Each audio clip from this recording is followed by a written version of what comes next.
Hi viewers, this is मेरे भाई Imran and you are watching my YouTube channel. Viewers, सबसे पहले चैनल को सब्सक्राइब करें, वीडियो को लाइक करें, शेयर करें और बेल आइकॉन ऑन करना मत भूलिएगा। क्योंकि आज हमें इंडिया से ज्वाइन किया है इकबाल मंदानी साहब ने, जो कि बहुत सीनियर जर्नलिस्ट हैं, और साद हफीज साहब ने हमें अमेरिका से ज्वाइन किया है। वो किसी तारुफ के मोहताज नहीं है। हम इनके अक्सर आर्टिकल्स जो है वो पढ़ते रहते हैं।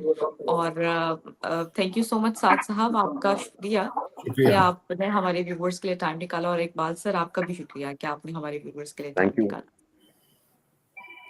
सर, आज हम दो टॉपिक्स पे बात करेंगे। सबसे पहले टॉपिक तो है ईरान। हमने देखा कि पाकिस्तान ने सीज फायर करवाया, लेकिन कुछ ही टाइम का मुझे लगता है वो सीज फायर रहा। मुझे लगता है शायद कुछ ही घंटों का, ये कहना गलत नहीं होगा। और उसके बाद हमने देखा कि इसराइल ने ईरान पर हमला किया, ईरान ने सऊदी अरेबिया पर। इस तरह की चीजें चलती जा रही हैं, यानी सीज फायर मतलब रिटन डॉक्यूमेंट्स का भी कोई फायदा नहीं हुआ। और इस तरह यानी आगे चीजें जो है जंग की तरफ एस्केलेट कर रही हैं। इस पे बात करेंगे। उसके साथ साथ बांग्लादेश के जो मिनिस्टर साहब है, फॉरेन मिनिस्टर, वो इंडिया में मौजूद हैं, उनका विजिट इंडिया में है। और उसके साथ साथ हम देखते हैं कि उन्होंने इंडिया से कुछ हेल्प भी मांगी। इस पे भी बात करेंगे। तो आगाज हम सबसे पहले तो साथ साहब से करेंगे। साथ साहब, क्या कहना चाहेंगे? पाकिस्तान ने तो बहुत एक पीस मेकर का काम जो है वो कर रहे हैं। डॉक्टर एस जयशंकर ने तो कहा था कि ये दज्जाल पता नहीं क्या वर्ड था, दलाल कौम है, दलाल नेशन का उन्होंने बोला था। लेकिन अब मुझे लगता है कि पीस मेकर बन गई हैं, कि लोगों के दरमियान जो है वो सुलह करवा रहे हैं। हम क्या कहेंगे साथ साथ? जी हाँ, इस तरह की चीज़ें तो चलती रहती हैं इंडिया पाकिस्तान में। मैं इन चीज़ों की ज़्यादा अटेंशन पे नहीं करता। लेट्स फोकस ऑन कि आज आज क्या हो रहा है। अच्छी बात है, मैं इतना ही खुश होता कि ये टॉक्स इंडिया में हो रही होती और इंडिया मीडिएटर का रोल प्ले कर रहा होता। मुझे इसमें कोई इशू नहीं है। लेकिन ये तो टॉक्स अब स्केड्यूल्ड हैं, आज या मेरे ख्याल में सैटरडे है। अगर वहाँ तो बड़ा इम्पोर्टेंट है। लेकिन जैसे आपने कहा कि इसराइल ने लेबनान के ऊपर हमला किया और बेसिकली ईरान ने स्ट्रेट्स ऑफ हॉर्मूज को बंद रखा हुआ है, तो ये बड़ा इशू है। लेकिन देखें क्या होता है, कल तक के ऐसी ये चीज़ें रिजॉल्व होती हैं और टॉक्स आगे बढ़ती हैं। साथ साथ मैं सॉरी, आप एक और सवाल यहाँ पर ऐड करूंगी, फिर मैं इकबाल सर की जाने बढ़ूंगी। सर, पाकिस्तान ने पीस का काम सीज फायर करवाया, लेकिन वो ज्यादा देर तक क्यों नहीं चल सका? और क्योंकि मतलब रिटन रिटन डॉक्यूमेंट में तो अभी मेंशन है कि सीज फायर हो चुका है, बट देखें तो जंग तो कंटिन्यू है। क्या सर, इस पे आप क्या कहेंगे? देखे ना जी, जंग को ख़त्म करना जो कि 40 दिन चल रही है, उसको ख़त्म करना आसान नहीं होता। ग्राउंड के ऊपर सिचुएशन बड़ी डिफरेंट होती है। और इसराइल इसमें इंक्लूडेड नहीं था, तो उनकी अपनी पॉलिसीज है और वो कर रहे हैं जो कुछ कर रहे हैं, लेकिन they are not coming to Islamabad, तो और एटलीस्ट नॉट प्लानिंग टू। तो ये चीज़ है कि भाई अगर उनका इंटरेस्ट इस जंग में यही है कि भाई वो स्पॉइल करेंगे पीस को, तो फिर ये सिचुएशन फर्दर नहीं चलेगी। और सिमिलरली ईरान के अंदर भी ऐसे लोग हैं जो चाहते हैं कि ये चलती रहे, तो वो भी है अपनी जगह, क्योंकि वहाँ की जो सिक्योरिटी अपराटस है, उनकी मिलिट्री अपराटस है, वो काफ़ी डिसेंट्रलाइज हो गई है। क्योंकि ये जब जब से जंग चली है, तो बहुत से कमांडर्स जो हैं वो तेहरान के साथ कनेक्टेड नहीं है। वो भी कर रहे होंगे कुछ ना कुछ स्टेट्स ऑफ हॉर्मूज में, जो कि हार्मफुल हो सकता है। तो ये चीज़ें हैं। तो इकबाल सर की जानिब बढ़ेंगे। इकबाल सर, क्या कहना चाहेंगे? पाकिस्तान ने पीस का यानी कि सीज फायर करवाया, जो कि एक बड़ी खुशाइन बात है। और मुझे लगता है कि डॉक्टर एस जयशंकर साहब ने तो दलाल नेशन कहा था, लेकिन दलाल नेशन ही आज अब जो है वो पीस का काम कर रही है और सुलह करवा रही है। तो सर, आप क्या कहेंगे इस बारे में? और साथ में वो सीज फायर के बाद भी हम देख रहे हैं, यानी रिटर्न को हम यही देख रहे हैं कि इनकी जंगबंदी हो चुकी है, बट इसराइल, जैसे साद साहब ने कहा कि इसराइल उस एग्रीमेंट में शामिल नहीं था, और उन्होंने इस पर जो है वो हमला कर दिया ईरान पर। उसके बाद ईरान ने भी फिर सऊदी अरेबिया पे हमला किया, और इसी तरह की चीजें चल रही हैं। क्या कहेंगे इकबाल सर? शुक्रिया रिबा, साथ साथ का बहुत बहुत शुक्रिया, और आपके व्यूवर्स को भी अस्सलाम वालेकुम वरहमतुल्लाहि वबरकातुहू। देखिए रिबा, दुनिया के अंदर जो जंगे रुका है वो बड़ी अच्छी बात होती है, चाहे पाकिस्तान हो या दुनिया का कोई भी मुल्क हो। जंगे होनी नहीं चाहिए, क्योंकि उसके अंदर जो मिलिट्री साइट्स होती है, उसके अलावा जो आम लोग हैं उनकी जिंदगी बहुत तो एक तरीके से पिसी जाती है।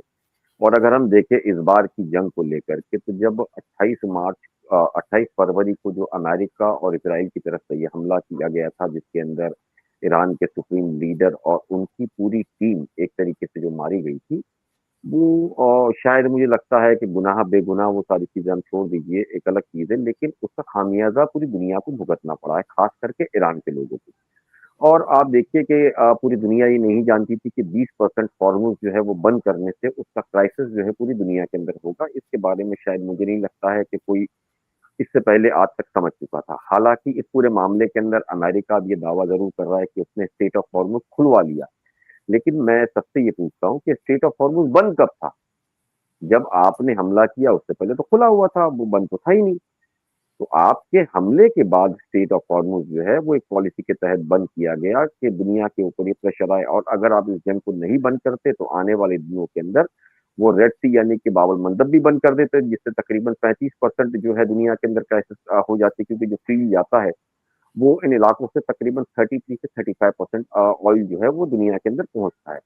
दूसरा, जिस तरीके से साथ साहब ने भी कहा दलाल शब्द को लेकर के, तो मैं ये कहूँगा रिबा के मुझे डिप्लोमेसी के अंदर इस तरह की चीज़ें होती हैं, लेकिन अगर मैं अपनी पर्सनल बात करूँ, तो मुझे उस शब्द से थोड़ी आपत्ति है। इस तरह के पोज़ीशन पे रह कर के और इतने बड़े पद पर रह कर के ये ओछापन मुझे थोड़ा-सा नज़र आ रहा है, भले ही हमारे वो फ़ॉरेन मिनिस्टर हों।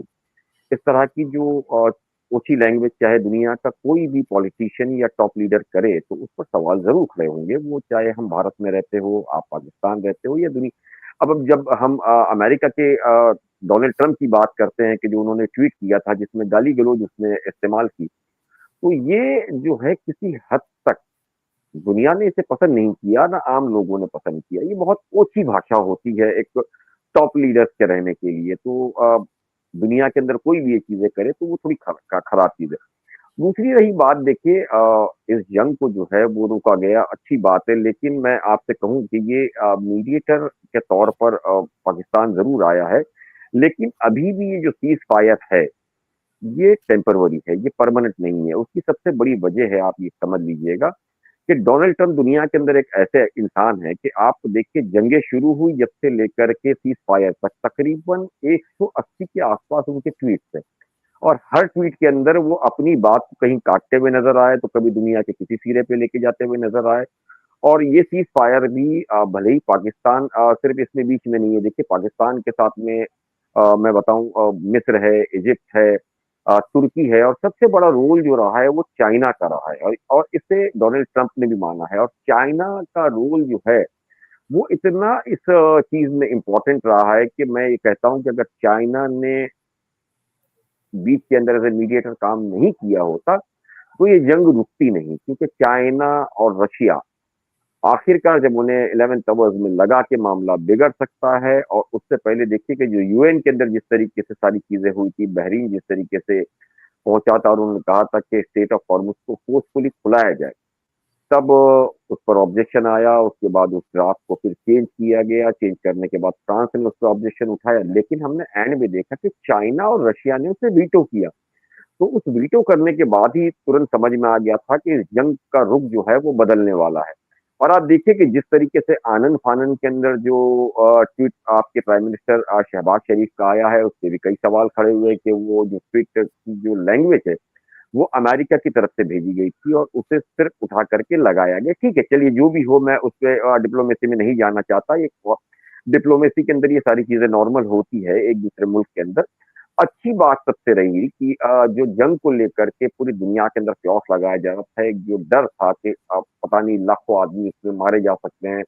अमेरिका के अंदर जो डोनाल्ड ट्रंप है वो एक पागल किस्म के एक तरीके से मैं कहूँगा कि इंसान है, वो कुछ भी कर सकते हैं, जिसको लेकर के खुद अमेरिका के अंदर भी काफ़ी आवाज़ें उठना शुरू हुई। आपने देखा कि अमेरिका के अंदर जो 25th अमेंडमेंट है, उसका जो सेक्शन 4 है, उसके इस्तेमाल तक की बात आनी शुरू हो गई थी कि वहाँ जो मेंबर ऑफ पार्लियामेंट है, और उसके अंदर आवाज उठनी शुरू हो गई थी कि सेक्शन 4 के हिसाब से वाइस प्रेसिडेंट जो है कैबिनेट के साथ मिल करके पावर ले ले और प्रेसिडेंट को हटाया जाए, कि अगर उनको लगता है कि फिजिकली या मेंटली प्रेसिडेंट जो है वो सिक है और वो फैसले नहीं ले सकता है, तो कैबिनेट को पावर होता है। तो डोनाल्ड ट्रंप के लिए ये भी एक मुसीबत बन रही थी। दूसरा, अगर उसे ईरान की सिविलाइजेशन खत्म करनी है, तो आप समझिए कि तकरीबन उसे न्यूक्लियर वेपन यूज करना है। न्यूक्लियर वेपन अगर वो यूज करते, तो इस खित्ते के अंदर उसका असर जो है सिर्फ ईरान तक नहीं रहता, उसका असर मिडल ईस्ट में भी होता, फिर यहाँ एशिया के अंदर काफी मुल्कों पे होता। तो उसको लेकर के चाइना हो, रशिया हो, नॉर्थ कोरिया हो, इनका जो एक प्रेशर रहा है बहुत बड़े लेवल का रहा है, जिसको उन्होंने खुल करके बताया नहीं। लेकिन हाँ, डोनाल्ड ट्रंप के एक ट्वीट के बाद ये बात सभी की समझ में आ गई कि चाइना का एक बहुत बड़ा प्रेशर था। चाइना ने पीछे से रह करके दुनिया को ये जताने की कोशिश की कि वो एक सुपर पावर की तरह काम कर रहा है, जो उसे करना चाहिए। तो मुझे ऐसा लगता है कि ये अच्छा कदम रहा। दुनिया के अंदर जिस तरीके से लोग अब परेशान है जिस क्राइसिस को लेकर के, आप देखिए चाहे कोई भी एशिया का मुल्क हो या यूरोप हो, सभी के यहाँ गैस से लेकर के ऑयल की जो प्रॉब्लम्स है वो बढ़ती जा रही है। ये जल्द खत्म होना चाहिए। और अभी ये साफ साहब ने भी बिल्कुल सही बात की, और मैं भी ये कहूंगा कि इस पूरे गेम को हम देखें तो इजराइल कभी नहीं चाहेगा कि इसके अंदर सीज फायर हो, दुनिया के अंदर शांति हो।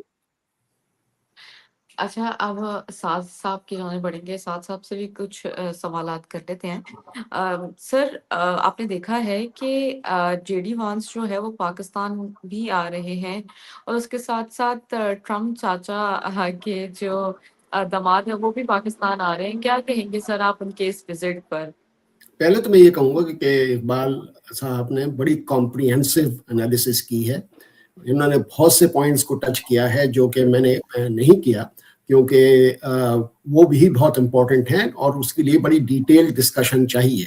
सेक्शन 4 25th अमेंडमेंट बड़ा सीरियस इशू है अमेरिका में, और अगर ये अमेरिका की हिस्ट्री में कभी ऐसा नहीं हुआ कि वो कैरी आउट हुआ है, लेकिन ये उनकी कंसर्न थी।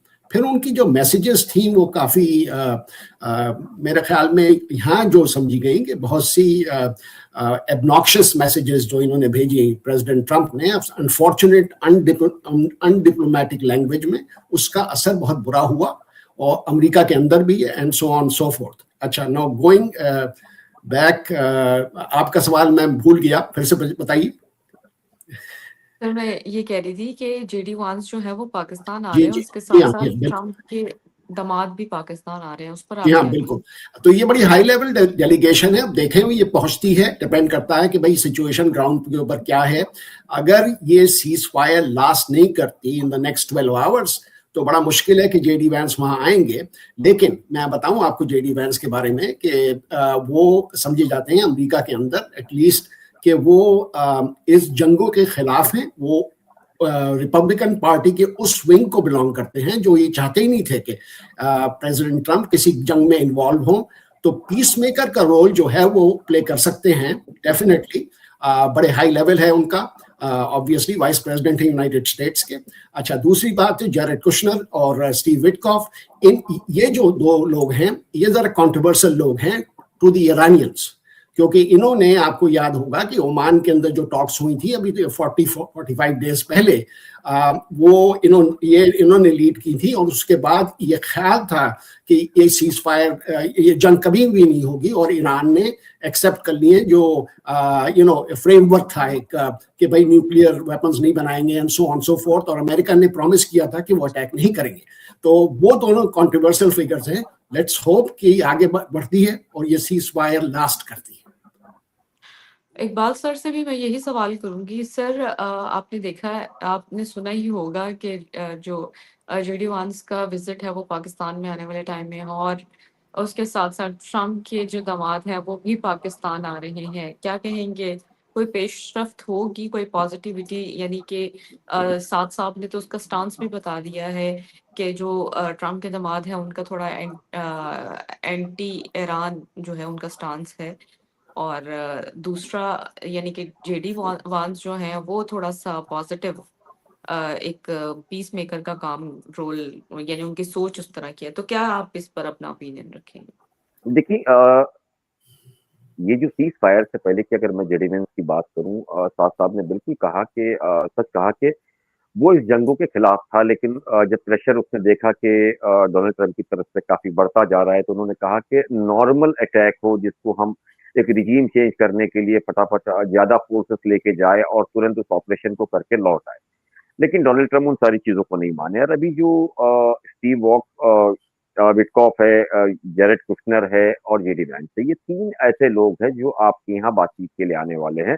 और यहाँ से ईरान की तरफ से अब्बास अराक्ची और मोहम्मद बाकिर कलीबाग, ये लोग मौजूद रहेंगे। चाइना का पीछे से एक बहुत बड़ा रोल रहेगा, वो इस सारी चीजों को वॉच करता रहेगा। मिडल ईस्ट की कई कंट्रीज जो है इस बातचीत पर नजर बनाए रखी है। लेकिन मैं आपको बता दूं कि जो सीज फायर की बात हुई है, आप अचानक देखिए उसके बाद जेडी वॉन्स का जो है वो उसकी बातचीत का लहजा जो है वो बदल गया है। उसकी वजह है कि जिस तरीके से बेंजामिन नेतन्याहू ने इस कमान संभाली है और अचानक हमला जो उसने करना शुरू कर दिया है, क्योंकि बेंजामिन नेतन्याहू ये बिल्कुल नहीं चाहते कि ये जंगे जो है वो जल्द खत्म हो जाए, क्योंकि अगर ये जंग खत्म होती है तो वो इलेक्शंस भी हार सकते हैं, उन्हें जेल भी जाना पड़ता है, उन्हें काफी करप्शन के चार्जेस उनके ऊपर है। तो वो दुनिया के अंदर कभी नहीं चाहेंगे कि जंगे खत्म हो, और खास करके पावर में रहते हुए उनका ये सपना है कि जो उनका झंडा है, अगर आप देखो तो दो जो ऊपर लकीरें हैं, वो उनका कहना है कि वो उनकी बॉर्डर लाइन है जिसके अंदर दरियाए नील आती है, दरियाए फरात आती है।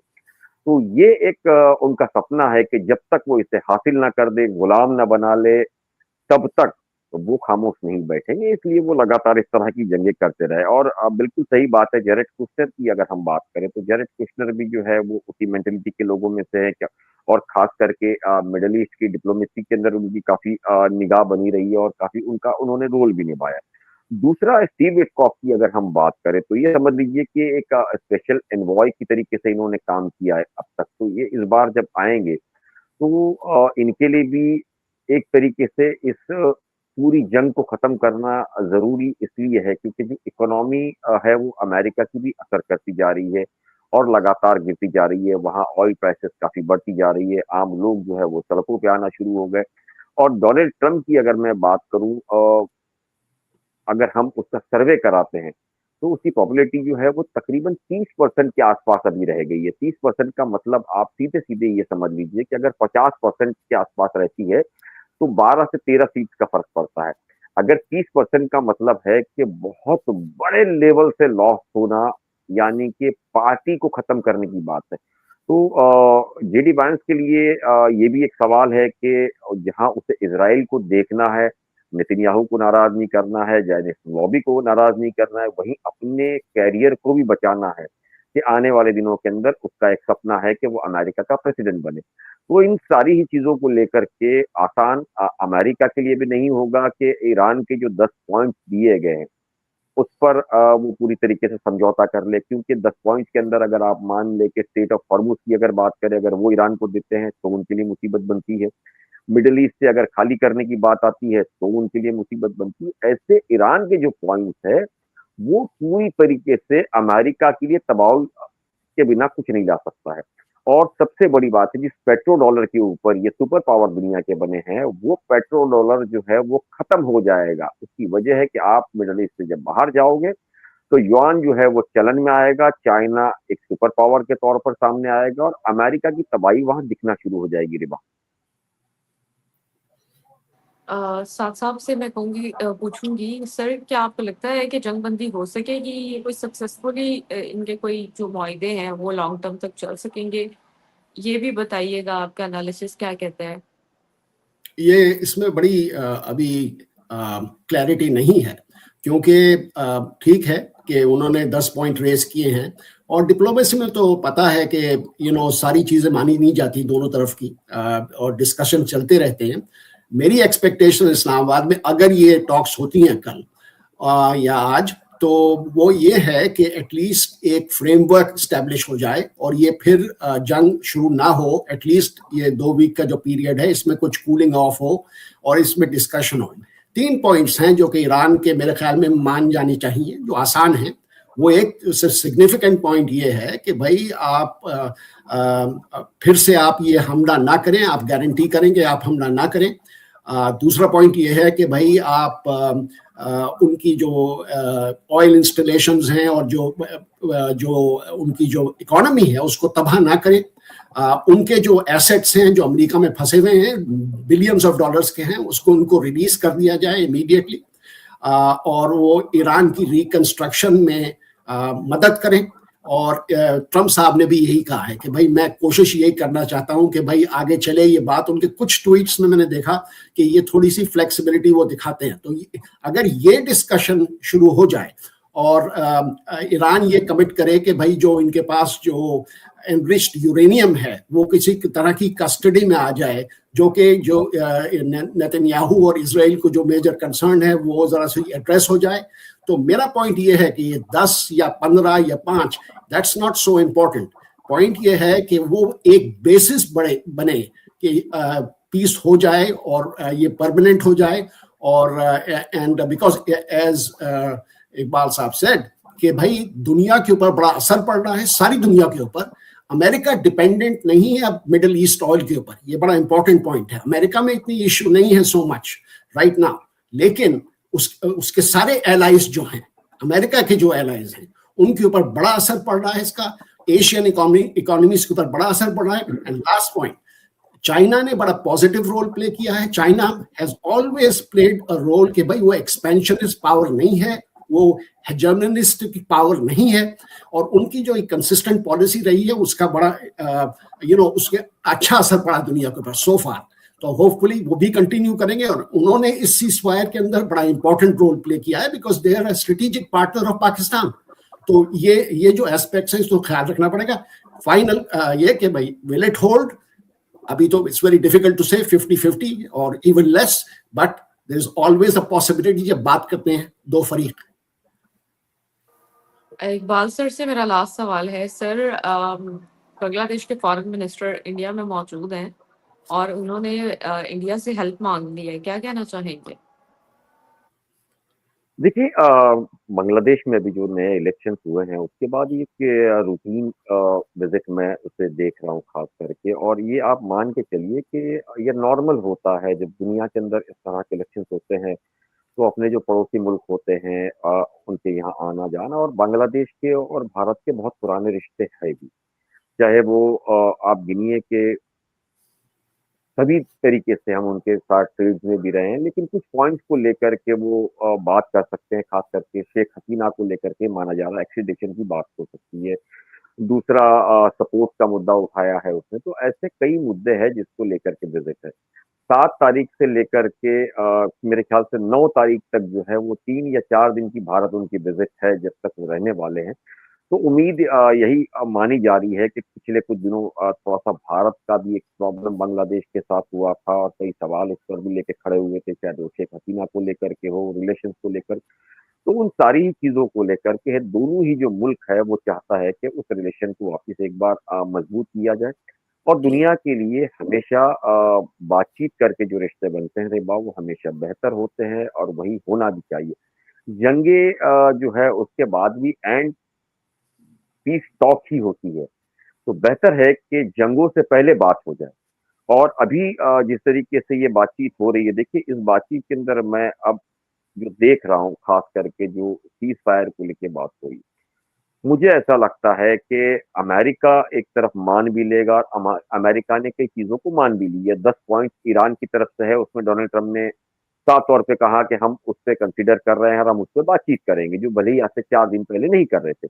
इस बात का एक आप कमाल ये भी देखिए कि पूरी सीज फायर तक की जितनी बातचीत हो गई, जिसके अंदर पाकिस्तान, चाइना सभी लोगों ने मीडिएटर के तरफ रोल निभाया, लेकिन इसकी भनक के अंदर इसराइल को नहीं बुलाया गया था। एंड में उसे बताया गया कि ये पीस टॉक जो है हो चुकी है, हम सीज फायर कर रहे हैं, जिसको लेकर इसराइल की नाराजगी जो है वो सामने आई। उसने बहरीन पे, ईरान पे, सब जगह अटैक करना शुरू कर दिया। इसराइल नहीं चाहेगा इस जंग को किसी भी तरीके से रोका जाए।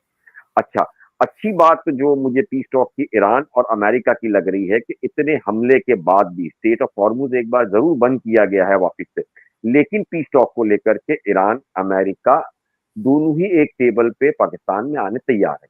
तो ये दुनिया के लिए अच्छी बात है। अब सिर्फ हम ये दुआ करें कि अमेरिका का जो सबसे बड़ा प्रॉब्लम है वो ये मैं फिर बताना चाहूंगा कि मिडल ईस्ट एक ऐसी उसकी जगह रही है 1974 से कि जिसने अमेरिका के सुपर पावर के अंदर बहुत बड़ा रोल इसलिए अदा किया है कि दुनिया जिस डॉलर को मानती है वो एक तरीके से ऑयल के जरिए पैदा होता है, गैस के जरिए पैदा होता है।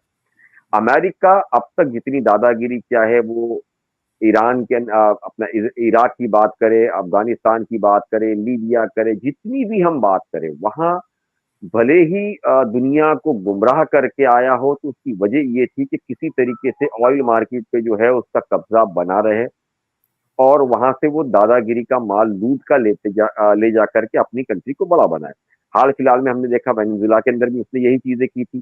तो इस बार ईरान को भी वही समझ के आ गया था और ईरान के अंदर उसे बताया गया था कि 3 या 4 दिनों में जो है रिजीम चेंज होगी, लोग सड़कों पे आएंगे, बस हम दादा बन जाएंगे और तेल जो है वो कब्जा हम कर लेंगे और हमारे लोग बिठा देंगे। लेकिन 40 दिन के बाद अमेरिका को तो बहुत सी चीजें समझ में आ गई, लेकिन ईरान के अपना इजराइल के लिए मुसीबत ये है कि 40 साल उसने लगाए हैं अमेरिकन प्रेसिडेंट को और उनकी आर्मी को साथ में लेकर के हमला करने के लिए।